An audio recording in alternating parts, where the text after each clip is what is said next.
पंचायत समितीच्या निवडणुकीच्या निकालानंतर आज शिवसेना आणि RPI युतीच्या सर्व उमेदवारांचं, सर्व सदस्यांचं मनापासून अभिनंदन करतो. सगळ्यांना मनपूर्वक शुभेच्छा देतो. शिवसेनेचे RPIचे सर्व कार्यकर्त्यांचं अभिनंदन करतो.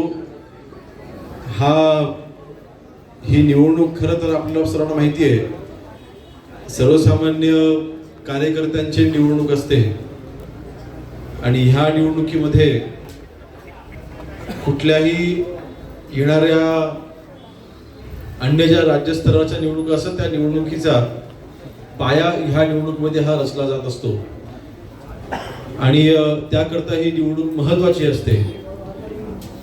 आणि आज दापोली, खेड, मंडणगड ह्या तीनही तालुक्यांमध्ये जे काही यश शिवसेनेला मिळालेलं आहे त्याचं सर्वांचं श्रेय हे तुमच्या सर्वांचं आहे. हे यश, हा विजय हा तुमच्या सर्वांचा आहे, सर्व शिवसैनिकांचा आहे. शेवटी पुन्हा एका व्यक्तीच्या मुळे मिळालेला हा विजय नाही याची मला पूर्णपणे जाणीव आहे. आपण सर्वांनी निवडणुकीमध्ये केलेलं नियोजन, काका पुढे वरती वरती, आपण सर्वांनी निवडणुकीमध्ये केलेलं नियोजन, आपण सर्वांनी जिद्द आणि चिकाटीने दाखवलेली जागरूकता, नक्कीच त्यामुळे हा विजय शक्य होऊ शकलाय. किंबहुना आव्हान अनेक होती. पुन्हा एकदा आपल्या सर्वांना माहिती आहे, शिवसेना RPI आपल्या सोबत होती, परंतु अन्य असलेले आपलेच मित्र पक्ष हे आपल्या विरोधामध्ये होते, ज्यांनी आपल्या विरोधीमध्ये असलेल्या पक्षांसोबत हात मिळवणी केली होती. परंतु इतकं आव्हान असताना देखील मागच्या विधानसभेच्या निवडणुकीच्या निकालाच्या वेळेस काही जणांनी अशी वक्तव्य केली होती की जे काही 25,000चं मताधिक्य आहे ते आम्ही सोबत होतो म्हणून हे 25,000चं मताधिक्य मिळालं. आज दापोली, खेड, मंडणगड तिन्ही तालुक्यामध्ये ज्या निकाल, आपल्या ह्या निकालाच्या नंतर जे काही मताधिक्य आहे ते 25,000पेक्षाही जास्त आहे आणि हे आपण श्रेय नक्की द्यायचं.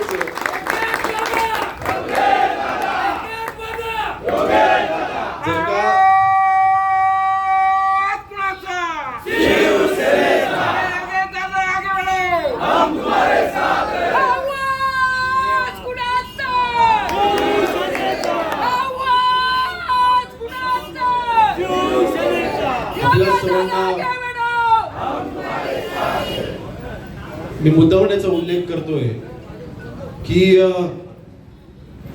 मला खरं तर हे जाहीरपणे सांगण्याची मला गरज तशी वाटत नाही, परंतु काही गोष्टी हे बोलणं आवश्यक आहे. ठीक आहे, आपण काही गोष्टींच्या बाबतीत चर्चा ही यशस्वी होऊ शकली नाही, आपण एकामेकांच्या विरोधामध्ये आपण लढलो, परंतु माझी भूमिका ही स्पष्ट होती. विधानसभेच्या निवडणुकीमध्ये ज्यांनी महायुतीचं काम केलं नाही अशाच उमेदवारांना मी स्वीकारणार नाही असं माझं वक्तव्य होतं, किंवा अशी माझी तिथे मागणी होती, जी चुकीची होती असं मला वाटत नाही. ज्यांनी महायुतीचं काम केलं नाही त्यांना आम्ही स्वीकारू शकत नाही, एवढीच फक्त माझी मागणी होती. माझं म्हणणं फक्त एवढंच होतं की त्यांच्या ठिकाणी आपण, तुम्ही म्हणाल तो दुसरा कोणीही द्या, पुन्हा एकालाच उमेदवार दे मी असं म्हणणार नाही, किंवा याच व्यक्तीला उमेदवार दे असं मी कधीच म्हटलं नाही. माझी मागणी फक्त एवढंच होती, किंवा माझं म्हणणं फक्त एवढंच होतं की ज्यांनी मागच्या विधानसभेच्या निवडणुकीत महायुतीचं काम केलं नाही त्यांना उमेदवारी मिळू नये, एवढीच फक्त माझी मागणी होती, जी चुकीची आहे असं मला तरी वाटत नाही. आणि म्हणून आज निकालामध्ये स्पष्ट होत आहे की मागच्या विधानसभेच्या निवडणुकीमध्ये मिळालेलं मताधिक्य त्याच्यापेक्षा जास्त मताधिक्य आज शिवसेना आणि RPIच्या जर का उमेदवारांना मिळालं असेल, त्याचा अर्थ हा स्पष्ट होतो की मागच्या निवडणुकीमध्ये कोणी काम केलं आणि कोणी नाही केलं या निकालामध्ये स्पष्ट होते. मला याच्यापेक्षा काही वेगळं सांगण्याची आवश्यकता नाही, परंतु मला ह्याची देखील पूर्णपणे जाणीव आहे. आज आपण महायुतीमध्ये आहोत. ह्या स्थानिक स्वराज्य संस्थांच्या निवडणुका आता संपलेल्या आहेत. निकाल लागलेले आहेत, जनतेने कौल दिलेला आहे. माझ्या मनामध्ये कोणाही बद्दल कुठलीही कटुता नाही. महायुती म्हणूनच ह्यापुढे देखील काम करत राहील. महाराष्ट्र राज्यामध्ये पुन्हा एकदा महायुतीचा भगवा झेंडा फडकला पाहिजे ह्यासाठीच काम करत राहील. याबद्दल मनामध्ये तिळमात्रही शंका नाही. माझ्या डोळ्यासमोर माझ्या दापोली मतदारसंघाचा विकास आहे, माझ्या डोळ्यासमोर माझ्या कोकणाचा विकास आहे आणि माझ्या डोळ्यासमोर माझ्या महाराष्ट्राचा विकास आहे. या तीनच गोष्टी माझ्या डोळ्यासमोर ठेवून मी काम करतोय. आणि आज मी या प्रचारामध्ये 2-3 गोष्टी महत्त्वाचा उल्लेख मी केला होता की ह्या 6 वर्षाच्या आमदारकीच्या कारकिर्दीमध्ये माझे सहकारी म्हणजे प्रशासकीय सहकारी म्हणजे पंचायत समिती जिल्हा परिषद सदस्य 6 वर्षांपैकी 4 वर्ष हे सदस्यच नव्हते, कारण बॉडीच नव्हती. परंतु आता मात्र ह्या सदस्यांच्या मार्फत नक्कीच आपल्याला विकास कामांना गती देण्यामध्ये मदत होणार आहे. परंतु नक्कीच माझ्या काही सूचना आपल्या सर्व सदस्यांना देखील आहेत. पहिली सूचना माझी जी महत्वाची असेल की आपल्या या विजयामध्ये ज्या कार्यकर्त्यांचा सिंहाचा वाटा आहे त्या कार्यकर्त्यांना आपण कदापि विसरता कामा नये. दुसरी महत्वाचं माझं म्हणणं असेल की ज्या इच्छुक उमेदवारांनी मन मोठं करून आपल्यासाठी तुमच्यासाठी काम केलंय त्यांचा त्याग देखील आपण विसरता कामा नये. त्यांनी जी मेहनत घेतली, आपले सर्व रुसवे फुगे बाजूला ठेवून मला तिकीट मिळेल नाही तरी सुद्धा माझ्या पक्षाकरता मी काम करेन, या भगवा झेंड्याकरता मी काम करेन, ह्या भावनेत त्यांनी आपलं काम प्रामाणिकपणे केलंय. नक्कीच त्यांचं देखील आपण अभिनंदन करत असताना त्यांना सोबत घेऊन पुढे चाला. आणि हा विजय फक्त माझ्याचमुळे मी विजय झालोय हे आपल्या डोक्यामध्ये अजिबात हा विचार येता कामा नये. आपण आणि आता खरं तर मी मगाशी उल्लेख केला की मागच्या आमदारकीच्या पहिल्या आपल्या टर्म मध्ये 2019 ते 21 मला वाटतं ह्या 2 वर्षामध्ये आपल्याला पंचायत समितीमध्ये आपली सत्ता नव्हती. परंतु आता माझ्या आमदारकीच्या कारकिर्दीमध्ये पहिल्यांदा आपले सभापती आणि उपसभापती बसणार आहेत, बरोबर की नाही? मग आता जसं मी धावपळ करतो तशी धावपळ तुम्हाला पण करावी लागणार आहे. मी जास्त करा असं म्हणणार नाही, मी करतोय तेवढी धावपळ तुम्हाला 100% मी करायला लावणार आहे. आता अजून खऱ्या अर्थाने दापोली मतदारसंघामधल्या विकास कामांना सुरुवात ही आजपासून होते असं जाहीर करतो. खरी सुरुवात ही आजपासून होते, खरी सुरुवात ही आजपासून होणार आहे. म्हणजे आपण सदस्य म्हणून आणि जे मी म्हटले तसं आज शेवटी काही गोष्टी आपण आपल्या वरिष्ठांकडनं आपण आत्मसात केला पाहिजे. आणि मी काय स्वतःला मोठा नेता मानत नाही, परंतु आपल्या कार्यकर्त्यांचे पहिल्यांदा फोन उचलणं ही पहिली जबाबदारी. फोन नाही उचलता आला, आपण बिझी असतो, कल्पना आहे, रिटर्न कॉल करणं हे तरी आपण तिथे जबाबदारी स्वीकारली पाहिजे. कधीच आपला फोन स्विच ऑफ बसता कामा नये, बरोबर की नाही? आता माझा अनेक वेळा मी म्हटलंय माझा एकच मोबाईल नंबर आहे, बरोबर की नाही? म्हणजे बायकोकडे पण तोच नंबर आहे आणि शाखा मुलाकडे पण तोच नंबर आहे. वेगळा नंबर माझा कुठलाच नाही, माझा एकच नंबर आहे.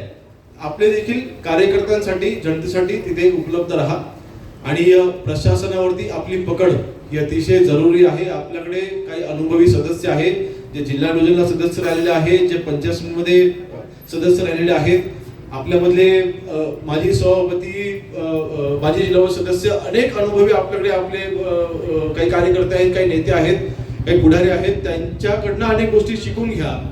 आणि एक विशेष म्हणजे एक गोष्ट समाधानकारक आहे की आजच्या आपल्या ह्या विजयी सदस्यांमध्ये आणि आपले जे 2 सदस्य, फक्त 2 पंचायत समिती आपले सदस्य हे अगदी काठावरती आपल्या 2 सीटा गेल्या, परंतु माझ्यासाठी ते दोन्ही सदस्य हे आपले सदस्यच आहेत. ते माझ्यासाठी अजून उमेदवार काही म्हणजे सदस्यच आहेत. आपण विजयीच आहात, आपण विजयीच आहात, त्यामुळे काय चिंता करायचं कारण नाही. अशा विजय पराजय हा निवडणुकीचा निकालाचा भाग असतो, परंतु आपण करत असलेलं काम, ह्या कामाच्या मार्फतच नक्कीच जनता ही आपल्याला स्वीकारेल. पंचायत समिती आणि जिल्हा परिषद सदस्याला जर का क्रॉस वोटिंग जर का तरतूद नसती तर हा पराभव देखील 100% झाला नसता. तो पर्याय होता म्हणून, नाही तर मग हा पराभव देखील 100% झाला नसता. परंतु आज मात्र एवढंच आपल्या सर्वांना सांगेन की आपण सर्वांनी पहिल्यांदा, कारण जेव्हा आपले सरपंच निवडून ज्या वेळेला आले त्या प्रत्येक सरपंचाला माझी पहिली सूचना हीच असायची ती ग्रामपंचायत ही ग्रामसेवकांनी नाही सरपंचांनी चालवली पाहिजे. जसंच पंचायत समिती ही पंचायत समिती सभापती आणि उपसभापतीने चालवली पाहिजे, अन्य कुठल्या अधिकाऱ्यांनी नाही.